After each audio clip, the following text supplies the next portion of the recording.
Jazirah سوي Lombok. تصوير جزيرة لومبوك تقولها أسد جزيرة هذه خلاص راح علينا لا في Bali. لا خلاص راح Nanti aku kasih. إيه كافي آية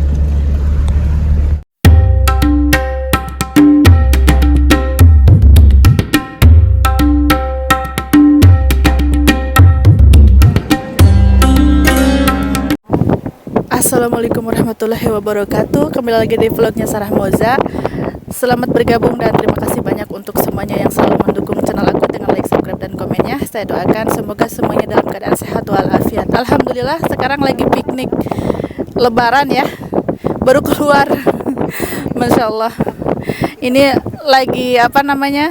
Masih puasa sih ya, masih qada Ramadan. Dan sekarang saya ada di laut ya ini. Nah. siapa aja kau sebut pasti Sebut aja 3 kali. apa sebut apa Ya nama kamu sebut 3 kali. nama saya Nah persiapan kita seperti ini ya liburan kita. Nah sekarang saya ada di Laut Merah. Laut Merah ini membentang panjang dari utara ke selatan, menjadi pembatas antara Saudi Arabia dan Afrika. Dan jika kita membahas kisah Laut Merah terbelah oleh tongkat Nabi Musa dalam Al-Quran, mengandung banyak hikmah dan pelajaran bagi orang beriman.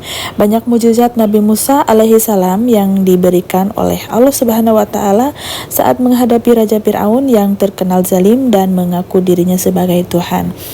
Nabi Musa alaihi salam merupakan satu dari 5 nabi dan rasul yang berpredikat ulul azmi atau nabi yang diberikan keistimewaan dengan keteguhan hati yang luar biasa dalam mengemban risalah Allah karena kebebalan umatnya. Dalam Al-Quran disebutkan Allah Subhanahu wa taala mengutus Nabi Musa alaihi salam dengan membawa banyak mukjizat yang jelas. Mukjizat-mukjizat itu merupakan bukti yang akurat yang membenarkan kenabiannya dan membenarkan apa yang telah dia sampaikan kepada Fir'aun dari Tuhan yang telah mengutusnya. Mukjizat Nabi Musa alaihi salam antara lain kitab Taurat dan membelah Laut Merah dengan tongkatnya atas izin Allah Subhanahu wa taala. Peristiwa itu terjadi kala Nabi Musa alaihi salam dan para pengikutnya yang telah beriman kepada Allah Subhanahu wa taala dikejar Fir'aun dan bala tentaranya hingga Musa terjepit di tepi laut.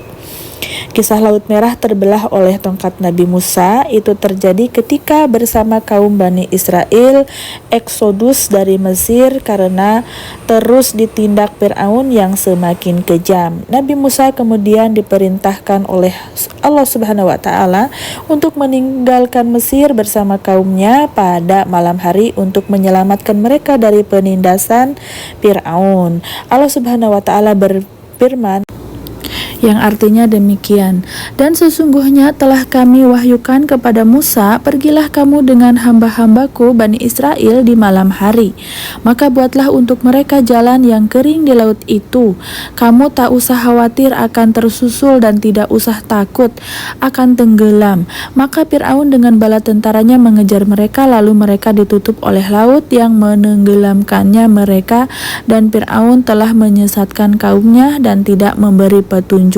Quran Surat Taha ayat 77 sampai 79.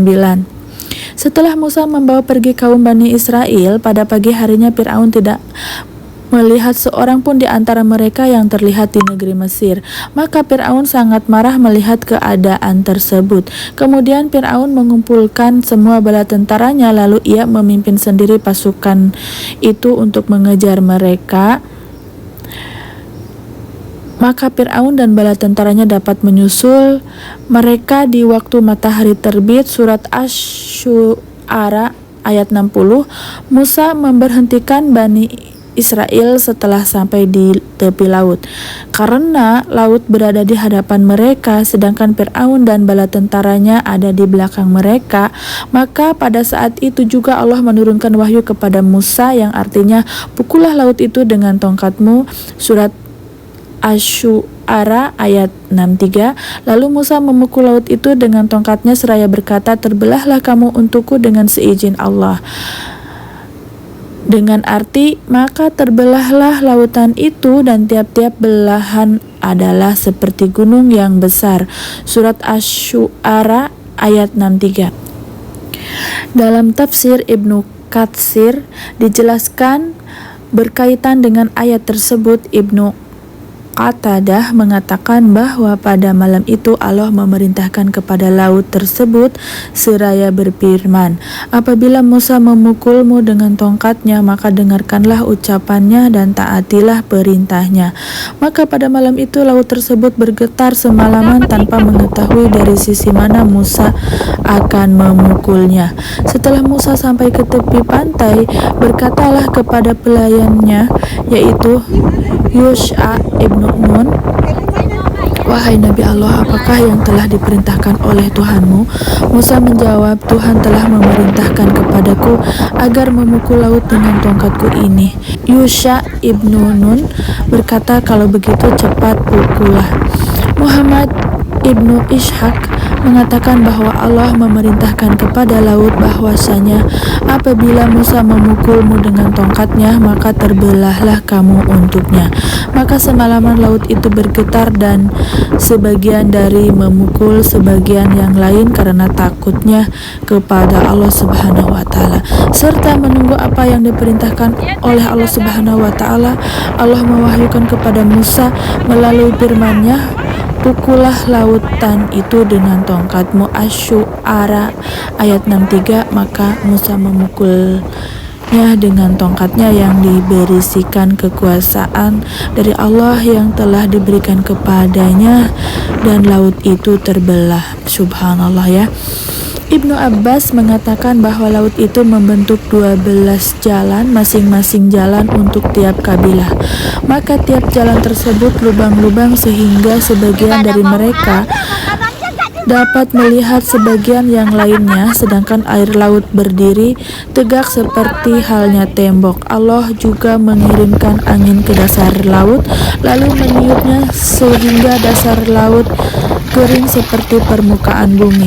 Allah Subhanahu wa taala juga meminta Nabi Musa dan kaumnya untuk tidak perlu khawatir akan dikejar Fir'aun ataupun takut akan tenggelam. Kemudian disebutkan dalam ayat selanjutnya yang artinya, maka Fir'aun dengan bala tentaranya mengejar mereka, lalu mereka ditutup oleh laut yang menenggelamkan mereka. Taha ayat 7-8. Setelah semua pengikut Musa keluar dari laut itu dan Fir'aun beserta bala tentaranya masuk semuanya ke dalam laut itu, maka laut pun tersebut menutup kembali dan menenggelamkan mereka. Adapun bukti ilmiahnya bahwa pernah Laut Merah terbelah, apa yang dituliskan dalam Al-Quran tersebut ternyata bisa dibuktikan secara ilmiah. Para ilmuwan telah mendapatkan bukti-bukti tersebut dari pendapat para ahli. Mereka memperkuat penjelasan Al-Quran. Pusat Riset Atmosfer Nasional NCAR dan Universitas Colorado mengatakan angin mampu mendorong air kembali pada satu titik sehingga seperti membentuk sungai yang membungkuk untuk menyatu dan laguna di pesisir. Dinamakan Laut Merah karena pada waktu tertentu air laut di sekitar permukaannya berwarna merah akibat ledakan pertumpukan bakteri atau ganggang. Secara fisik Laut Merah memiliki kekhususan karena terletak di tengah-tengah daerah yang sangat kering, gurun dan semi gurun.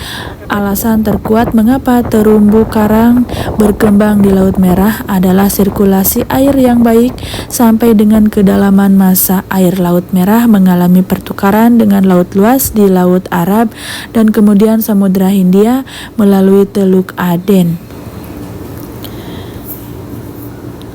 Nah, kita persiapan pindah lokasi ya, berhubung di atas laut ini anginnya kencang sekali, kita mau bakar-bakar takutnya repot dengan angin ya, jadi kita mau pindah ke lokasi sebelah yang aman angin ya, tidak begitu kencang.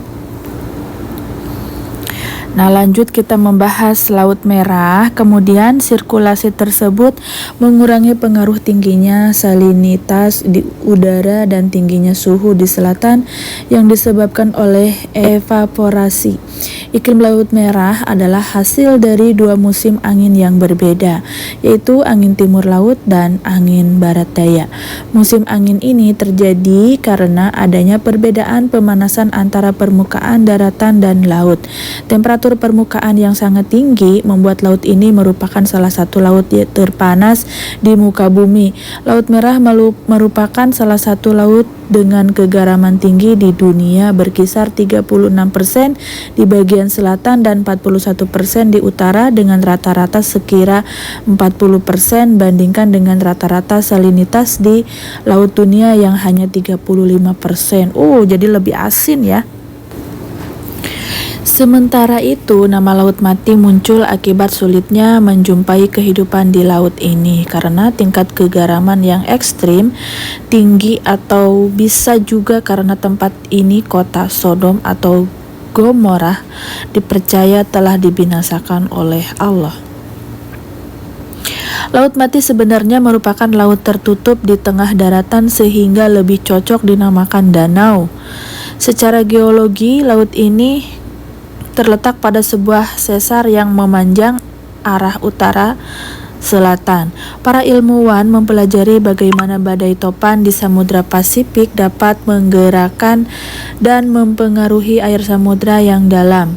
Para peneliti tersebut juga menunjukkan satu situs di selatan laut Mediterania sebagai tempat penyeberangan yang legendaris dengan model tanah yang memungkinkan terjadi air laut membelah. Pembahasan ilmiah di atas bukti Laut Merah pernah terbelah oleh Nabi Musa alaihissalam memang pernah membelah Laut Merah. Demikian ulasan kisah Laut Merah terbelah oleh tongkat Nabi Musa dalam Al-Quran yang mengandung banyak hikmah dan pelajaran bagi orang-orang beriman.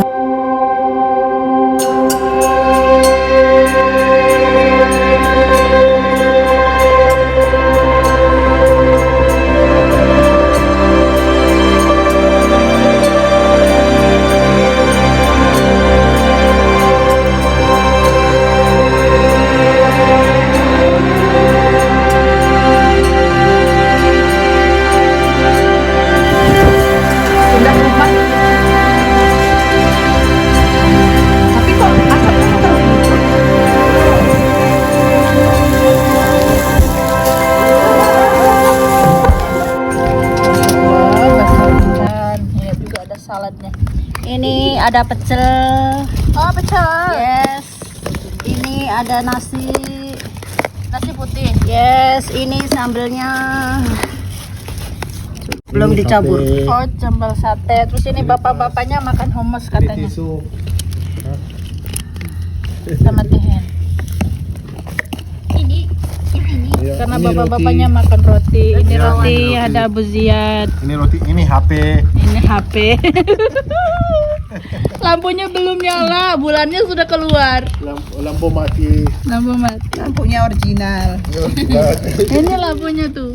Ini sambal, oh ini Sambal, sambal lagu. sambal lado, ada tahu sambal lado juga. Sambal pecel. Tuh kalau zaitun yang asli hijau ya. Tapi yang dari Jok juga bagus. Zaitun yang asli pelapis. Ini hijau. Abu Jihad males. Ati nih moya. Ati nih wahid moya males. Z. Yang putih mah yang ini. Tarik. Masya Allah, Masya Allah.